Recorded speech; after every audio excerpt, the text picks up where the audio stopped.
ወላይታ ኢትዮጵያዊ ነው 4 ነጥብ እና መባል የነበረበት እንደ መሪ ግን ህገ መንግስቱም እንደሚለው ማንንም ሰው ከህገ መንግስቱ በላይ አይደለም ኢትዮጵያ ማለት በህገ መንግስቱ ላይ ያለችው ኢትዮጵያ የሚለው ኮንክሪት ነገር ያው ህዝቡ ነው ኢትዮጵያ የሚለው ነገር የሚያስተሳስረው እና ልታከብረው ከፈለክ የምታከብረው ልትጠብቀው ከፈለክ የምትጠብቀው ይሄንን በሚያስተሳስረው ህገ መንግስቱ ነው ለዚህ ነው ህገ መንግስቱ የበላይ ህግ ነው ማንንም ሰው ባለስልጣን ከሱ በታች ነው እንጂ የሚለው የሆነ ምናባዊ የሆነ ኢትዮጵያ የሚባል ጉዳይ ብሎብ ነገር ከዚህ ሁሉ ነገር በላይ ነው ከህገ መንግስቱ በላይ ነው ምናምን የምትለው ነገር አይደለም ስለዚህ ኢትዮጵያን ለማስከበር ከፈለክ ኢትዮጵያን አንድነት ማስጠበቅ ከፈለክ ህገ መንግስቱን ታከብራለህ ህገ መንግስቱን ለማክበር በህገ መንግስቱ ውስጥ ያለውን መብታቸውን ታከብራለህ ህገ መንግስቱ እንደምታውቀው ደግሞ የብሔር ብሔረሰቦች ሉዓላዊነት መገለጫ ነው የዛ መቋጫ ኮቨናንት ነው ሰነድ ነው ስለዚህ ይሄንን በመናገርና ያንን በመተግበር አንደኛ ዘላቂ ሰላም በሚያሰፍን መንገድ ሁለተኛ የህዝቦችን ፈቃድ በሚሞላ መንገድ ሶስተኛ ፍትህን በሚያራምድ መንገድ አራተኛ ቀውስና ግጭትን በማይፈጥር መንገድ ነገሮችን መቋጨት ሲቻል ይሄን ትቶ እርምጃ እንወስዳለን ሶማሊያ እናረጋዋለን እንደ ሶማሊያ እናረጋዋለን የሚል ዛቻ ከመሪ ይሰማል ዛሬ በዛቻ የሚያስተዳድር መሪ ፖለቲከኛ አይደለም ምክንያቱም በብረት የምትሰራው ከሆነ ፖለቲካ አይደለም እየሰራ ያለው ጉልበት ነው ፖለቲከኛ በማሳመን በመነጋገር በመወያየት በህግ ስር እሱም ሌሎቹም እንዲኖሩ በማድረግ ነው ስራን የሚሰራው ፖለቲከኛ አይደለም በህግ የተቀመጠ የህዝቦችን ፈቃድ ቀርቶ ገና በህግም ያልተቀመጠ የህዝቦችን ፍላጎት እኔ ያስፈጽምላችኋለሁ ብሎ ዋሽቶ ሁሉ የማይችለው እኔ ይሄንን ህግ አደርግላችኋለሁ ብሎ ነው ካምፔን የሚያደርገው በህዝብ ላይ ወረድ የሚሄድ በህግ የተቀመጠ መብታቸውን በመንጠቅ አይደለም ለመወደድ ጥረት መታደር ይሄ ሲሆን ፖለቲካ ሳይሆን እየሰራ ያለው ድርቅና ነው እየሰራ ያለው የኔ ፈቃድ ነው ለዚች ሀገር የሚያዋጣው እንጂ የህዝቦች ፈቃድ የነሱ መብት ማክበር አይደለም ስለዚህ የኔ ፈቃድ ይሄ አምላካዊ የሆነ ተልእኮ የኔ ዲቫይን ሚሽን የኔ ሜሳያኒክ ኃላፊነት ስለሆነ እኔ ስለሆንኩ ኢትዮጵያን ማድናት እኔ ደግሞ ማድናት ከነዚህ ሰዎች ተናጥቄ ነው በሚል ትንተናና በዛ ቁመና ነው እየሄዱበት ያለው ይሄ ፍጹም የሆነ ማህይምነት ነው የፖለቲካም አለማወቅ የህገ መንግስትም አለማወቅ በህዝብ ላይ ደግሞ እብሪት የማንሳት ነገር ነው በተግባር የሆነ ያለው ነገር በግላጭ ጥቅና የሚባለው ቡድን የቆመበትን የህግ መሰረት አለማወቅ ብቻ ሳይሆን ህዝብን መናቅ ብቻ ሳይሆን በግልጽ የህዝብ ጠላት መሆኑን ነው የሚያሳየው በነፍጥ በብረት ህዝብን ለማፈን የሚያደርገው ጥረቱ ደግሞ ደጋግመን እኛ እንደምንለው የነፍጠኛ ስርዓትን ታሪካዊዋንም አሁንም በተግባር ሊተገብረው እየተሯሯጠ ያለ ቡድን እንደሆነ ነው የሚያሳየው እና የዲሞክራሲ ስርዓት ሳይሆን የአምባገነናዊ ስርዓት ለመመስረት ጸረ ህዝብ የሆነ ጸረ ዲሞክራሲ የሆነ ጸረ ፍትህ የሆነ ጸረ ፌደራሊዝም የሆነ ቁመናውን ይዞ ህዝብን ለማጥቃት የወጣበት ተግባር ነው ዛሬ ያየነው በወላይታ ህዝብ ላይ ጦርነት ነው ይሄን ደግሞ ያደረገ ያለው ሰሞኑን ኦሮሚያ ውስጥ የነበረው ተቃውሞ ለሁለት ለሶስት ቀን ጋብ ሲል ትንፋሽ ወሰደ ስለዚህ ሙሉ አቅሙና ኃይሉን አዙሮ ወደ ወላይታ ሲሄዱ ዛሬ ምን ስለተፈጠረ ነው ትናንትና ሰዎች የታሰሩ የኃይል ተግባር አደረጉ ዩኒላተራል ዲክሌሬሽን አደረጉ እንደዚህ የሚባል ነገር አላደረጉ ተጠንቶ ተዘጋጅተውበት እንደሆነ የሚያሳየው ብልጽግናዎች ሰዎቹ የብልጽግና አባላት ሁሉ ያሉበት አመራር ማለት ነው የዞና የሀገር ሽማግሌዎችን ወጣቶችን የማህበረሰብ ክፍሎችን በተለይ ደግሞ ያላጋዎችን ሰብስበው እየተወያዩ ነው ከየተወያዩ ካሉ በሰላማዊ መንገድ እየተወያዩ ካሉበት ቦታ ነው 28 ሰው በአንድ ጊዜ ወስዶ ያስሩ እነዚህ ሰዎች ምንም አላደረጉም መብታችንን ስለጠየቁ ስለ መብታችን ጉዳይ ስለተማከሩ መታሰር የለባቸውም ሲሉ ወጣቶቹ አመጹት ያመጹት ደግሞ እነዚህን ሰዎች አስረው ሊወስዱ ይችላሉ ብለው መንገድ በመዝጋት ሰላማዊ የሆነ የትግል እንቅስቃሴን ያሳዩ ይሄን ስላደረጉ ዛሬ ሶዶ ከተማ የጦር ቀጠና እስኪመስል ድረስ በታንክ ሁሉ ነው የወጡበት የመከላከያ ሰራዊት በቦዲቲ እንደዚህ እኔ እዚህ ውይይት ከመጀመሪያ በፊት ወደ 18 ሰው መጎዳቱን ዜና ደርሶኛል ተዘግቧል በሚዲያ ላይ እኔ እዚህ ከመግባቴ በፊት ኢቭን የወላይታ ዲቻ የሚባል ቡድን ታዋቂ ተጫዋች አክሊሉ የሚባል ልጅ ሁሉ ተገሏል አንተ የጠቀስከው አቶ አሰፋ ወዳጆ የዲላ ዩኒቨርሲቲ መምህር እንዳልከው በኮቪድም የታመመ ሰው ጭምር ትናንት በተለያየ መንገድ በስልክ አንዳንድ ንግግር ሲያደርግ ሰምቼው ነበር ሶሻል ሚዲያ ላይ ዛሬ እንደሰማሁት ታስሯል እሱ የሚያሳዝነው የሚያስሩት ይሄኔ ከስንትና ስንት ሰው ጋር ነው እሱ በመቸገሩ በራሱ የታማሚ መሆኑ ብቻ ሳይሆን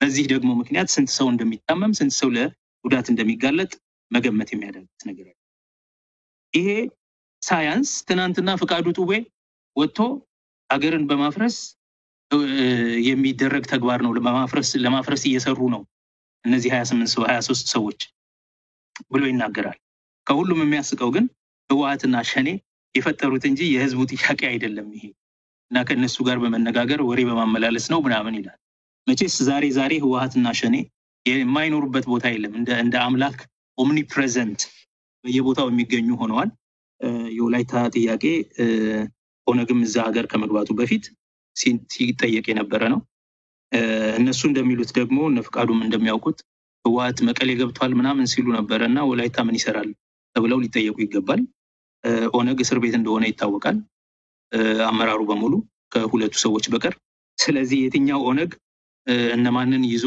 እንደዚህ አይነት ምን ጥቅም ሊያገኝ እንደዚህ አይነት የጦር ዘመቻ በወላይታ ህዝብ ላይ እንዲደረግ የሚጋብዝ እንደሆነ ምንም የምናውቀው ነገር አይኖርም ግን በአጠቃላይ እያደረጉ ያሉት በወላይታ ህዝብ ላይ ብቻ ሳይሆን ይሄ በነገራችን ላይ ኦሮሚያ ላይ ትንሽ ትንፋሽ ሲያገኙ ዛሬ ወላይታ ሄዱ ቀጥሎ ይቀጥላሉ ምክንያቱም ወላይታ ክልል ወላይታ ብቻ ሳይሆን በደቡብ ክልል የነበሩ ብሔረሰቦች ወደ 10 የሚሆኑ የክልልነት ጥያቄ ተቀዋል እና ነገ በከምባታ በሃዲያ በጉራጌ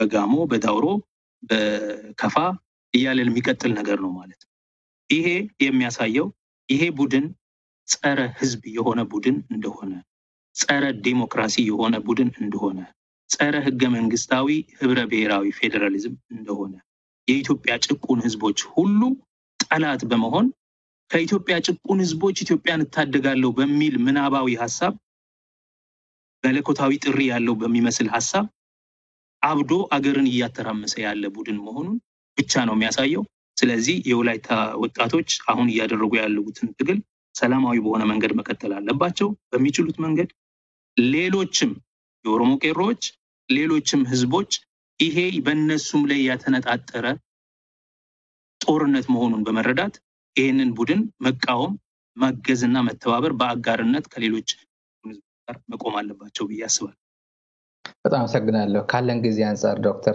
አንተ ጋር ኦልሞስት ሊነጋ ነውና አንድ ጥያቄ ወደ አንተ ላድርስስ የትግራይ ምክር ቤት ህገ መንግስቱን አሻሽሏል ባለፈው ሳምንት ምክር ቤቱን ያሻሻለበት ዋና ምክንያት ደግሞ የክልሉ የምርጫ ስርዓቱን ለማሻሻል ፈልጎ ነው ያው ሁላችንም እንደምናውቀው በሀገር ደረጃ ያለው በአብዛሃ ድምጽ ያገኘው ወንበር ያገኛል የሚለው የስርዓቱን እሱን በመቀየር ቅይጥ ፓራለል የሚባለው ሚክስድ ፓራለል የሚባለው ይሄ ቅይጥ ቲዩ የሚባለው ስርዓት ኢንትሮዲዩስ ያደረገ አዲስ የምርጫ ህግ አውጥቷል ይሄ ምን ይመስላል ለትግራይ ዲሞክራሲ የተለያዩ ፖለቲካ ፓርቲዎችን በማሳተፍና የወደቀ ድምጽ ያንዳንዱ ድምጽ እንዲቆጠርና ዋጋ እንዲኖረው በማድረግ ረገድ የዓለም ተሞክሮ እና የሚኖረው ፋይዳ ያንተ ትንተና ልቀበል በዚህ አጋጣሚ ይሄ ጥሩ ርዕስ ነው ለኔ በተለይ በኤሪያስ እና ምናልባትም ሌላ ሙሉ ፕሮግራም የሚሰራበት ፕሮግራም ነገር ነው የሚሆነው አንዳንድ ነጥቦች ብቻ ልናገር ያው ኢንትረስቲንግ የሆነው ነገር በአሁን ባለንበት ሁኔታ ኢትዮጵያ ውስጥ ያለው ችግር አንዱ የህገ መንግስት ቀውስ እየተባለ ሲነገር ይሰማል ያ በፌደራል ደረጃ የደረሰው የህገ መንግስት ቀውስ አንደኛ ህገ መንግስቱን በመጻረር ሙሉ በሙሉ የህዝብ መብት የሆነውን ምርጫን በማሸጋገሩ የተፈጠረ ነው እና አሁን የህገ መንግስት ቀውስ ኖሮ ምንም ህጋዊ መሰረት የሌለው ቡድን በመንግስት ስልጣን ላይ ተሰይሞ ከዚህም በኋላ ደግሞ ያለ ምንም ህጋዊ መሰረት ስልጣንን ያለ ምርጫ በማራዘም ለመቀጠል የህገ መንግስት ተቋማት በሙሉ ወደ ዲስፋንክሽናል ወደ መሆን ያሉትም ወደሚናዱበት ሁኔታ የገባንበት ጊዜ ቢሆንም በዚህ ጊዜ በክልል ደረጃ አዲስ የሆነ የህገ መንግስት መነቃቃት የኮንስቲቱሽናል ሬቮሉሽን የምትለው ነገር ኮንስቲቱሽናል ኢኖቬሽን ኮንስቲቱሽናል ክሬቲቪቲ ህገ መንግስታዊ አዲስ ጅማሬዎች የሚታይበት ሂደት ተከስቷልና እንዲሁም ቀደም ሲል በዚህ ሳምንት የተናገርኩት አንድ ነገር አለ። ይሄ ጄነሬቲቭ የሆነ ውጤታማ የሆነ ቀውስ ነው በአገር ደረጃ የተከሰተው ቀውስ ክራይሲስ ክሪቲክም ነው ስርዓቱን የሚተች የሚሞግትም ነው ግን at the same time ውጤትም ያመጣ የህገ መንግስታዊ መበልጸግን ህገ መንግስታዊ አዲስ ፈጠራንም ያሳየ ነው ብዬ ነበርና ለምንድን ነው ያ የሚሆነው? በክልል ደረጃ ለመጀመሪያ ጊዜ የምርጫ ስርዓትን የሚቀይር ወይም ደግሞ ለራሱ በሚመች መንገድ ለራሱ በሚመጥን ደረጃ የሚያስተካክል አንድ ተግባር ታይቷል ማለት ነው። የትግራይ ክልል ምክር ቤት ህገ መንግስቱን በማሻሻል የነበረውን የአብላጫ ድምጽ ዲሞክራሲ የምርጫ ስርዓት ፕሉራሊቲ ሲስተም የሚባለውን ወደ ሚክስድ ሜምበር ፕሮፖርሽናል ቅይጥ ትይዩ ወደሚባለው የምርጫ ስርዓት አሸጋግሮታል። ምን ማለት ነው ላልከኝ አንተም ራስህ ተጋግሰዋል። ዋናው ነገር አሳታፊነቱ ነው። ማለት በምርጫ ያሸነፈው በአብላጫ ድምጽ የተመረጠው ቡድን ብቻ ሳይሆን ድምጽ አብላጫ ድምጽ አይሁን እንጂ የተወሰነ ደረጃ ድምጽ ያለውም ቡድን በህግ አውጪው ስልጣን በፓርላማ ውስጥ የመሳተፍ ደረጃውን ሰፋ የሚያደርግ አሳታፊ ዲሞክራሲን የበለጠ አካታችነትን የበለጠ የሚያሰርጽ አካሄድ ስለሆነ ማለት ነው። ኢንክሉሲቭ ዲሞክራሲ ለመፍጠር የሚረዳ በመሆኑ ሁለተኛ አንተም እንደተከስከው የባከኑ ድምጾች እንዳይኖሩ ያደርጋል። የባከኑ ወይም የጠፉ በፍሬንጅኛው ዌስትድ ቮትስ የሚባሉ እንዳይኖሩ ያደርጋል። ምክንያቱም የሚባክን ምንም ድምጽ አይኖርም። ምን ማለት ነው? ያ አብላጫ ድምጽ ያገኘው ፓርቲ የበላይነቱን ይይዛል ወይም በአብላጫ ድምጽ የተመረጠው ግለሰብ ያው ተመራጭ ሆኖ ይገባል። ከዛ ደግሞ የተመረጡት ሌሎች የመረጡት ሰው የሌሎች ድምጾችም ይቆጠራሉ። ማለት ላልተመረጠው አብላጫውን ድምጽ ላላገኙት ፓርቲዎች የተሰጡ ድምጾችም ይቆጠሩና በአጠቃላይ በዚህ ላይ ተመስርቶ እንደገና 20% አሁን በትግራይ 20% ማለት ነው 20% የፓርላማ ወንበር ባገኙት ድምጽ መጠን እንደገና ለፓርቲዎቹ ይከፋፈላል። ስለዚህ መጀመሪያ በአብላጫ ድምጽ የሚመርጡትን ሰዎች የአንድ ዲስትሪክት አካባቢ ይመርጣሉ። ቀጥሎ ደግሞ ለፓርቲዎቹ ቅድሚያ ለሚሰጡት ፓርቲ ድምጻቸውን ይሰጣሉ። ናው ከዚህ በኋላ ምን ይሆናል? ከተቆጠረ በኋላ አብላጫውን ድምጽ ያገኘው ተወካይ ቦታውን ይይዛል። የህዝቡ ደግሞ በአጠቃላይ ቮት ያደረጉት ድምጽ ይሰበሰብና ለፓርቲዎቹ እንደ አገኙት ድምጽ መጠን እንደገና ተጨማሪ ወንበር ይሰጣቸዋል ማለት ነው። ምን ማለት ነው ይሄ? የተሸነፈው ተወካይ ፓርቲም ተመሳሳይ የተወሰነ ደረጃ በድምጹ መጠን ውክልና ፓርላማ ውስጥ ይኖረዋል ማለት ፓርቲው ነው የተሸነፈው ቡድን ፓርቲ ፓርላማ ውስጥ ውክልና ይኖረዋል ማለት ነው። ስለዚህ በዚህ ረገድ አንድም ድምጽ እንዳይባክን የህዝቡ ድምጽ እንዳይባክን ያደርጋል። ያ ብቻ አይደለም። የሀገሪቱ ፓርላማ በትግራይ ኬዝ የክልሉ ፓርላማ ሁሉንም ማለት የመረጠውን ህዝብ የሚመስል እንዲሆን ያደርጋል ማለት ነው። የተሸነፈውን ህዝብ ማለት የተሸነፈው ተወካይ ህዝብ ሙሉ በሙሉ በበፊቱ ሰዓት ሙሉ በሙሉ ከፓርላማ ውጪ ነው የሚሆነው። በአንድ ድምጽም ተበለጥ በአምስት ድምጽም ተበለጥ በሺዎች በሚቆጠር ድምጽም ተበለጥ ከተበለጥ ቃለቀል ማለት ለዚህ ነው ፈርስት ፓስት ዘ ፖስት ወይም ደግሞ ዊነር ቴክስ ኦል የሚባለው አይነት የምርጫ ሂደት ነው ብለን እንከራከሪ ነው ብንለው የነበረው እና አሁን በተፈጠረው ሁኔታ ቀደም ሲል እንዳልኩት የባከኑ ድምጾች እንዳይኖሩ ያደርጋል። እያንዳንዱ ድምጽ በአግባብነቱ እንዲቆጠርና የሚገባውን ውክልና እንዲያገኝ ያደርጋል። የሚገባውን ፖለቲካዊ ፋይዳ እንዲያገኝ ፖለቲካዊ ትርጉም እንዲያገኝ ያደርጋል። በውክልና ዲሞክራሲ ነው የምንተዳደረው። የውክልና ዲሞክራሲ ውስጥ ደግሞ አካታችነቱን ኢንክሉሲቪቲውን ኢንሃንስ ያደርጋል። ከዛ ባሻገር የተሻለ መቀራረብ በፓርቲዎች መካከል እንዲፈጠር ያደርጋል። የተሻለ የስልጣን መጋራት ሁኔታ እንዲኖር ያደርጋል። ተወካዮቹ ወኪሉን የሚወክሉትን ህዝብ እንዲመስሉ የሚወክሉትን ህዝብ ድምጽ እንዲመስሉ ይረዳል። ከዚህ ሁሉ በላይ ለፖለቲካ ፓርቲዎች በተሸነፉ ጊዜ ፍጹም የፖለቲካ ተስፋ ቢስነት እንዳይኖራቸው፣ ተሸነፉ ማለት አብላጫውን ድምጽ አላገኙም ማለት ከፖለቲካ ስርዓቱ ውጪ ናቸው ማለት ነው። ባገኙት ድምጽ መጠን አሁንም በፓርቲ ስም ወንበር ሊያገኙ ይችላሉ። ፋይዳ ይኖረዋል።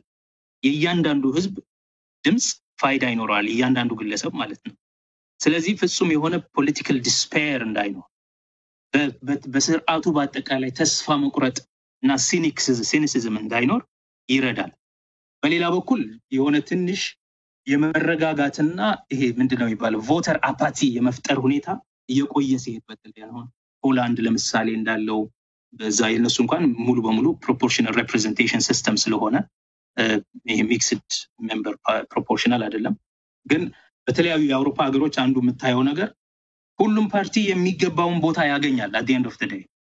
ስለዚህ ብዙ አንግዛይቲ አይኖርም። ምንም ሉዛር የነዛ የፖለቲከኞች ስራ ነው ብሎ ነው የሚሄደው ሰው እና እየቆየ ሲሄድ ዲሞክራሲው እየደረጀ ሲሄድ ቮተር አፓቲ የማምጣት ነገር የማለት ግዴለሽነት የማምጣት ነገር ያ ዲስአድቫንቴጁ ነው። አሁን ባለው ሁኔታ ግን ለኢትዮጵያ ኢንፋክት በፌደራልም ደረጃ ቢሆን እንደዚህ አይነት ነገር ቢኖር በፌደራል ደረጃ ከዚህም አልፎ እኮ የፕሮፖርሽናል ሪፕሬዘንቴሽን ሲስተም ቢሆን የተሻለ ነው። የስራ አስፈጻሚው የስልጣን ክፍፍልም ኮንሶሲሽናል ቢሆን የተሻለ ነው የምንልበት ምክንያት ቀደም ሲልም በጣም ዲቫይድድ የሆነ አገር ስለሆነ አሬንት ላይት ፓርት የሚባል የፖለቲካ ምሁር የረጅም ዘመን የየል ዩኒቨርሲቲ ፖለቲካል ምሁር ኢንፋክት ሴግመንትድ የሆኑ ሶሳይቲዝ ይላቸዋል። እንደዚህ አይነቱ እንደ ኢትዮጵያ አይነቱ አንድም ቡድን 50% እና ከዛ በላይ ድምጽ ላይኖረው በማይኖርበት ሁኔታ በጣም ብዙ ትንንሽ ቡድኖች ባሉበት አገር የተሻለው የውክልና ስርዓት የውክልና ዲሞክራሲ ማስኬጃ የምርጫ ስርዓት ፕሮፖርሽናል ሪፕሬዘንቴሽን ሲስተም ነው ይላል። አይ ቲንክ ከዚህ የተነሳ ይመስለኛል እነ ፕሮፌሰር መረራ እና ፕሮፌሰር በየነ ጴጥሮስ የሚመሩት ህብረት የሚባል ፓርቲ ከበፊት ጀምሮ አሁን መድረክ ምናምን እየተባለ ያለው ለረጅም ዘመን የኢትዮጵያ ምርጫ ስርዓት ወደ ፕሮፖርሽናል ሪፕሬዘንቴሽን ሲስተም ነው ቢሆን ነው የሚሻለው። አንደኛ ሴግመንትድ የሆነ ሶሳይቲ ስለሆነ፣ ሁለተኛ ኮንሶሲሽናል ነገር የተሻለ ብሔራዊ መግባባትን ስለሚፈጥር ወዘተ የሚል ክርክር ያቀርቡ ነበር። እርግጥ ያንን መቀበል በፖለቲካ ድርድር አስቸጋሪ ነበረ። ምክንያቱም ህገ መንግስቱ ውስጥ የተቀመጠው የአብላጫ ድምጽ ዲሞክራሲ ፕሉራሊቲ ሲስተም ስለሆነ ማለት ነው። ነገር ግን ቀና የሆነ ዲሞክራሲያዊ የሆነ አመራር ካለ ህገ መንግስቱንም በማሻሻል የምርጫ ስርዓቱን ማስተካከል ለኢትዮጵያም ሪዴምፕቲቭ ስራ ነው ብዬ አምናለሁ። የትግራይ ክልል አሁን የወሰደው እርምጃ በኤምኤምፒ ማለት ነው በሚክስድ ሜምበር ፕሮፖርሽናል በሚለው የምርጫ ሂደት የምርጫ ስርዓት ምንድነው የሚያደርገው? ማንም ፓርቲ ምንም ያህል ድምጽ ያገኝ ባገኛት መጠን የተወሰነ ውክልና በምክር ቤት ውስጥ ይኖረዋል ነው። አሁንም ምርጫ ያው የአሸናፊ የሚሆነው ሰው ካንዲዴትን በተመለከተ ማለት ነው እጩን በተመለከተ አብላጫ ድምጽ ያገኘው ሰው ነው በመጀመሪያም ያልፈው። ነገር ግን የአብላጫ ድምጽ ያላገኙ ካንዲዴት ያላገኙ እጩዎች ባገኙት ድምጽ መጠን ፓርቲያቸው በፓርላማው የሚወከልበት ሁኔታ ይኖራል የሚል ነው። ይሄን ደግሞ ሲያደርጉ ምንድነው ያደረጉት? 80%ን በአብላጫ ድምጽ ያሸነፉ እጩዎች የሚይዙት ወንበር ይሆናል። 20%ቱ ግን የአብላጫ ድምጽ ያላገኙ እጩዎች ያገኙት ድምጽ ላይ ተመስርቶ ለፓርቲዎች የሚከፋፈል ይሆናል ነው። እና አንዳንድ ሰዎች ይሄ ያንሳል ለምን 70-30 አልሆነም ከሌሎችም ሀገሮች አንፃር ምናምን የሚሉ አሉ። አንዳንዶች ደግሞ ምናልባትም ይሄ መጀመሪያው ነው ይላሉ። አይ ቲንክ እኔ እንደምገምተው በኢትዮጵያ ውስጥ በብዙ መንገድ ማለት ይዘቱ ሳይሆን ራሱ the courage to amend the constitution and to amend the electoral system ለራሳቸው በሚመች መጠን ለክልላቸው በሚስማማ ብለው ባሰቡት መጠን ይሄንን አስበው በመሄዳቸው ብቻ the innovation is very important ለኔ የፈጠራ ነገር ነው ብዬ አስባለሁ እሱ ራሱ በራሱ it is a constitutional moment አሁን ባለፈው የህገ መንግስት ትርጉም ተብሎ በህገ መንግስት አጣሪ ጉባኤ ጨዋታ ሲጫወቱ የነበረውን አንዳንድ የመንግስት ተከፋይ የህግ ባለሙያዎች የህገ መንግስት ወቅት የኮንስቲቱሽናል ሞመንት ነው ምናምን ሲሉ ነበር in fact ትክክለኛው ኮንስቲቱሽናል ሞመንት ይሄ ነው ትክክለኛው ሪዴምፕቲቭ ኮንስቲቱሽናል ሞመንት ማለትም የነበሩ ጉድለቶችን የሚያርምና ለአካባቢው ለክልሉ የሚስማማ የምርጫ ስርዓትን ለራሱ ማድረግ በሁለት መንገድ በጣም ኢምፖርታንት ነው አንደኛ አንድ ክልል በትክክል ራሱን የማስተዳደር መብቱን በፌዴሬሽን ውስጥ በትክክል የሰብሲዲያሪቲ መርህ ሰብሲዲያሪቲ ማለት ምንድነው በፌደራል ስርዓት ውስጥ አንድ መርህ አለ የአካባቢው እጆች ለአካባቢው ችግሮች የተሻለ ብቁ ናቸው local hands for local problems ይባላል እና ክልሉ ለራሱ የሚመስለውን ነገር የሚያደርግበት እድል ይፈጥራል ነው ፌደራሊዝም አንዱ ጥሩ ነገር እና እስካሁን ድረስ እንደዚህ አይነት ዳይቨርሲቲ አልታየም አሁን ግን ቢያንስ በአንድ ነገር ላይ ምርጫን በተመለከተ ለራሴ የሚመቸኝ ይሄ ነው ብሎ አንድ ክልል ለራሱ የሚመቸውን አይነት የምርጫ ስርዓት አድርጓል ምናልባት እንደ ደቡብ ክልል ያሉ ብዙ አይነት ህዝቦች ያሏቸው ደግሞ ወደ ኮንሶሲሽን ሲስተም ወደ ፕሮፖርሽናል ሪፕሬዘንቴሽን ሲስተም ወዘተ እንዲሄዱ ሊያስገድድ ይችላል እንደ አማራ ክልል ያሉ እንደ ቤንሻንጉል ጋምቤላ በጣም ብዙ የተለያዩ ብሔሮች ባሉበት አካባቢ ወደዛ እንዲሄዱ ያመላክታል ብዬ አስባለሁ ትግራይ ይሄንን መውሰዱ በራሱ ይሄንን እርምጃ መውሰዱ በራሱ ጉድለቱን የፌደራል መንግስቱ በመንግስቱ ውስጥ ያሉ ጉድለቶችን እያረመ ለመሄድ ሪዴምፕቲቭ ፕሮሰስ ተጀመረ ማለት ነው ይልቅ ልል የምችለው የነበረው ምንድነው በነካጃቸው ሰፋ ያሉ የህገ መንግስት ማሻሻል ስራዎችንም ማድረግ ይችሉ ነበር ለምሳሌ ኢትዮጵያ ውስጥ አንዱ ትልቁ ድክመት በፌደራል ህገ መንግስት የታየ አይ ቲንክ ክልሎቹም ጋር ሊያርሙት የሚገባ የህገ መንግስት አተረጓጎም ጉዳይ ነው ክልሎቹ ጋር አንዳንዱ ያለው ችግር የህገ መንግስት የማሻሻል ጉዳያቸውም በጣም ችግር ነው ምክንያቱም አንዳንዶቹ ክልሎች የማሻሻያ ስርዓት የክልሉን ህገ መንግስት ለማሻሻል ከአገሪቱ ክልሎች 2/3 መደገፍ አለባቸው የማሻሻያውን ሐሳብ ሁሉ የሚል አላቸው እና አንዳንድ ጊዜ እሱ ዝም ብለው ለመጻፍ ያህል ነው የጻፉት እንጂ በደንብ አልተረዱትም ማለት ነው እነዛን ማስተካከል ይገባቸው ነው እዛ አልፈው ይልቅ ኢትዮጵያ ውስጥ ያለው ችግር የህገ መንግስት መትርጉም ጉዳይ ነው አሁን የክልሎቹ ህገ መንግስታት 2002 እንደዚህ በኋላ የህገ መንግስት አጣሪ ኮሚሽን የህገ መንግስት ተርጓሚ ኮሚሽን አላቸው ከዛ በኋላ በፊት ምክር ቤቶቹ ነበሩ የሚተረጉሙ በህገ መንግስት ተርጓሚ ኮሚሽኑ ስር ደግሞ ህገ መንግስት አጣሪ ጉባኤ አላቸው አሁን እንደዛ አይነቱን አደረጃጀት ምናልባት እንደገና ማሰብ ያስፈልግ ይሆናል ወይ የህገ መንግስት ትርጉም ጉዳይን ለፍርድ ቤት መስጠት እንደ ክልሉ ተጨባጭ ሁኔታ ማለት እና ተመራጭ ሁኔታ ወይ ደግሞ የህገ መንግስት ፍርድ ቤት ወደሚል መሄድ ይቻላል ምክንያቱም ዲሞክራሲ ካለ የህግ የበላይነት ተከትሎ ይመጣል ዲሞክራሲ ካለ ብዙ ድምጾች ጫጫታ ላይ ያሉ ፖለቲካው ማንደር ላይ እነዛ ድምጾች የሚዳኙት በህግ ብቻ ነው ስለዚህ የህገ መንግስት ትርጉም አስፈላጊ እየሆነ ይመጣል ማለት ነው ስለዚህ የህገ መንግስት አተረጓጎም ጉዳያቸውንም በዛው እንደው ቢያዩት እንዴት መልካም ነበር ብዬ አስባለሁ ከዛ ውጪ የክልል ሚሊሻን የክልል ልዩ ኃይል ፖሊስ ምናምን የሚባለውን ነገር እንዴት አድርገው ህገ መንግስታዊ ማዕቀፍ ሊሰጡት ይችላሉ እነዚህ ነገሮችን በደንብ መዳሰስ ነበረባቸው ምክንያቱም አሁን ክልሎቹ ሞር ኦቶኖመስ በሆኑ መጠን የራሳቸው ሚሊሻ የራሳቸው ክልላዊ ኃይል ፖሊስ ኃይል ምናምን ይኖራቸዋል በዛ ላይ ስራ አስፈጻሚውና የፖለቲካ ሰዎች ምን አይነት ትዕዛዝ ምን አይነት አቅም እንደ ምክንያቱም ካስታወስ የፌደራል ፖሊስ አለ የክልል ፖሊስ አለ ብዙ ጊዜ የክልል ፖሊስን በፌደራል ፖሊስ ኦቨርራይድ የማድረግ ነገር የተለመደ ነገር ነው በኢንተር ጋቨርንመንታል ሪሌሽንስ መፈታት ያለበት ነገር ዝም ብሎ በልማድ ከማከል በሚታዘዝ ትዕዛዝ ነው የሚሰሩ እሱ ነገር አሁን እንደዛ ሊቀጥል ስለማይ እነዚህ በህገ መንግስት ምን አይነት ገደብ አላቸው እንዴት ይተዳደራሉ ምናምን የሚለውን በደንብ ተጠበቅ የሚያደርጉት ብዙ ነገር ይኖራል ብዬ ነበረ ቢሆንም ግን አሁን ባለንበት ሁኔታ በዚህ በትርምስ ወቅት ከዚህ የበለጠ ኢኖቬሽን ኮንስቲቱሽናል ኢኖቬሽን መጠበቅ ምናልባት ብዙ መጠበቅ ነው ግን በጣም አበረታች የሆነ ይሄን ቋንቋ መጠቀም እንኳን አልወድም ግን አበረታች የሆነ ብዙ ተስፋ የሚሰጥ ብዙ የመቤዠትን ተስፋ የሚያጭር መልካም እርምጃ ነው ብዬ አስባለሁ እንዲሁ የፌደራል ስርዓቱ ማጆሪቴሪያን በአብዛሃ ድምጽ የሚለው የህገ መንግስቱ እንዳለ ሆኖ ከታች ከክልል ግን እንደዚህ አይነት ሚክስድ ሜምበር ፕሮፖርሽናል ኤሌክቶራል ሲስተም ኢንትሮዲዩስ ማድረግ የኮንስቲቱሽኑ ደግሞ the supreme law of the land ነው የሚለውና የህጎች ሁሉ የበላይ ሆኖ ክልሎች ሌላ አይነት ኤሌክትራል ሲስተም ኢንትሮዲውስ ማድረጉ ከህግ አንጻር ከህገ መንግስት አንጻር የሆነ ክፍተት ይኖረዋል። ያው አሁን ጤናማ የሆነ ግንኙነት ስለሌላቸው ነው። ያው ትግራይና ፌደራል መንግስት ጤናማ ያልሆነ ግንኙነት ስላላቸው አሁን አጠያያቂ ላይሆን ይችላል። ግን ለሌሎች ክልሎች ግን እንደ ፕሬሲደንስም ሊያገለግል ስለሚችል ሌሎች ክልሎችስ እንደዚህ አይነት ህግ ኢንትሮዲውስ ማድረግ ይችላሉ ወይ ነው? የሚከለክላቸው ምንም ነገር የለም። ምክንያቱም በፌደራል ስርዓት ውስጥ ክልሎች የራሳቸውን የክልል አደረጃጀት ዲዛይን የማድረግ መብት አላቸው።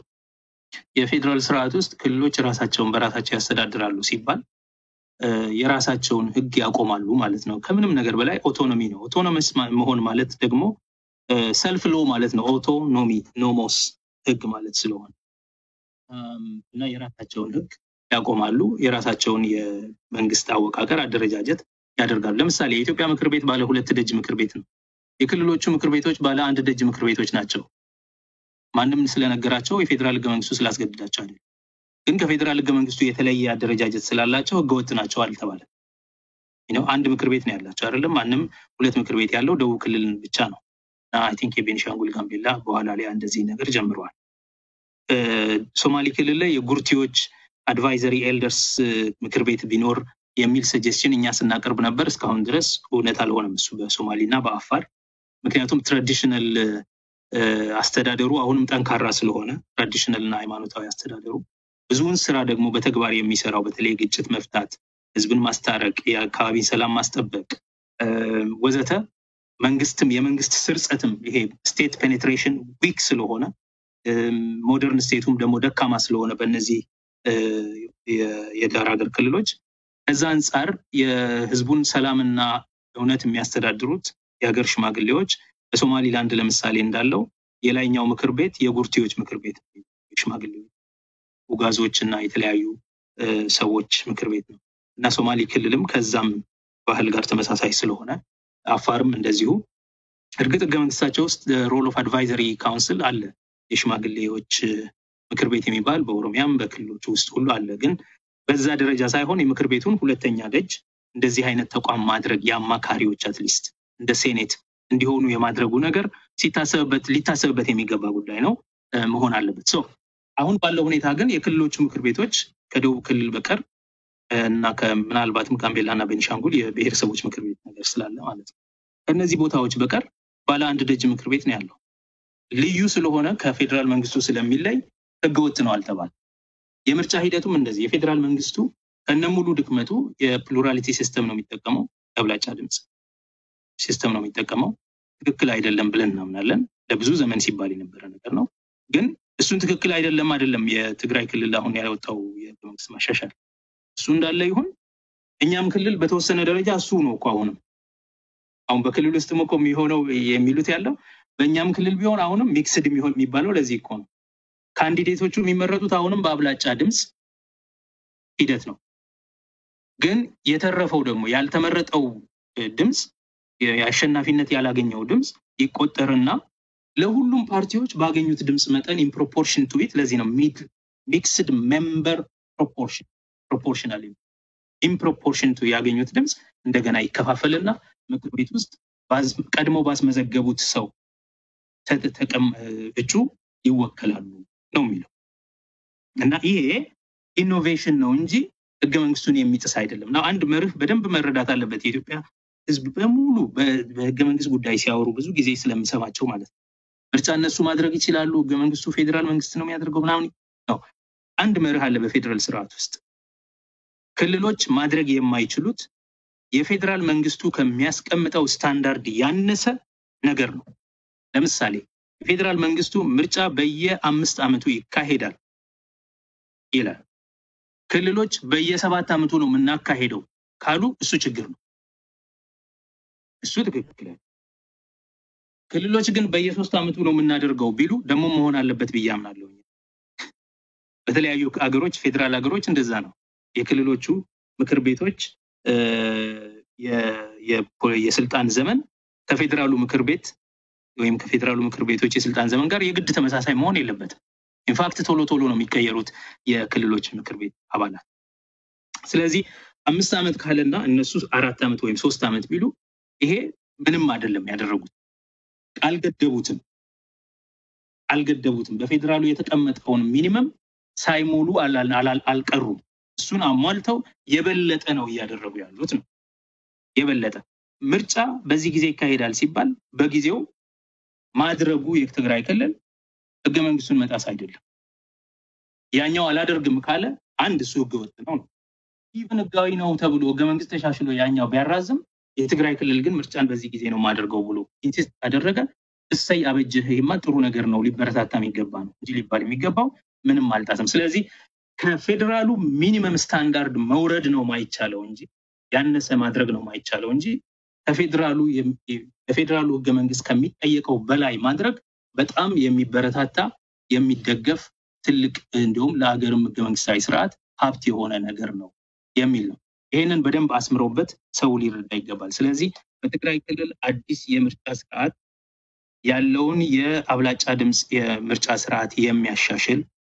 የሚደግፍ ጉድለቱን የሚያሟላ የተሻለ አካታችነት ያለው የፖለቲካ ተስፋን እንዳይሞት የሚያደርግ ፖለቲካል ዲስፔር and cynicism እንዳይኖር የሚያደርግ የምርጫ ስርዓት ማምጣቱ ተጨማሪ ነው ከፌደራሉ ሚኒመም ተጨማሪ ነው እንጂ ከፌደራሉ ሚኒመም ያነሰ አይደለም ስለዚህ ከህገ መንግስቱ ጋር የሚጣረስ ምንም ነገር የለውም የሚል ነው ያለኝ ሐሳብ በጣም አመሰግናለሁ ዶክተር ጸጋዬ አራርሳ ከሜልቦርን አውስትራሊያ ለዛሬ ለሰጠን በጣም መልካም የሆነ ማብራሪያ በጣም እጅግ አድርጌ በተመልካቾች ስም አመሰግናለሁ ክቡራት ተመልካቾቻችን ከዶክተር ጸጋዬ አራርሳ ጋር ያደረግነው